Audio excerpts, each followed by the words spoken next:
Saudat, kin tuna cewa yanzu kin ci wankiya ina wayanki? Waya na yana gida. Baki taho da waya ba. Amma kin tuna je kin ga min cewa kin taho da waya. Na suna. Sai da kuka zo kun tsaya ku yi fitsari akan hanya mota ta tsaya daga nan ne wayan ya faɗi. Kuma kin san kin ga min cewa kin taho kina waya akan mashin. Tun da na taso da waya ba. A'a, kin ce tun kina kin ce kin dauko kina kan mashin kina waya wayan ya faɗi. Okay, to yanzu mun dauka wani ne zan dauka cikin baro shi a gida ko ko kin yi fitsari kin yanda? Ce maka na bar waya na a gida. Amma ka jiya of course kan na gaya maka na ce maka na zo da waya na a jirin misali saboda na san idan na ce maka na bar waya na a gida maybe zaka ce da ya za a yi tafiya babu waya to ko me sai zaki faɗi ƙarya?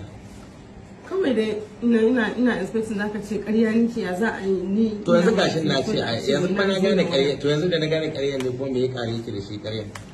Shi wancan ƙarya ne zai sa kuma har wannan din ma shi wannan din ma shi ne zai sanya shi har wannan magana amination din ke gani ba za mu amince da abin da ke faɗa ba saboda shi mutum ya yi ƙarya ɗaya to duk labarin da ya baka zaka ɗauka cewa da ƙarya ne. Wallahi oga ban zo da waya ba tun daga ni ban gida. Kina da yara? Ina da yara. Yaran ki nawa? Yaran ki biyu? Duka maza ne ko mata? Mace da namiji. Me sunayen su?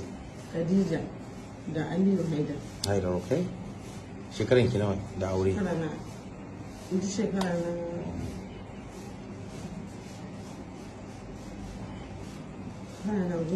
Alright. Wannan ATM card da magan cikin jikanki na waye? Nakin. Nakin. Nakin.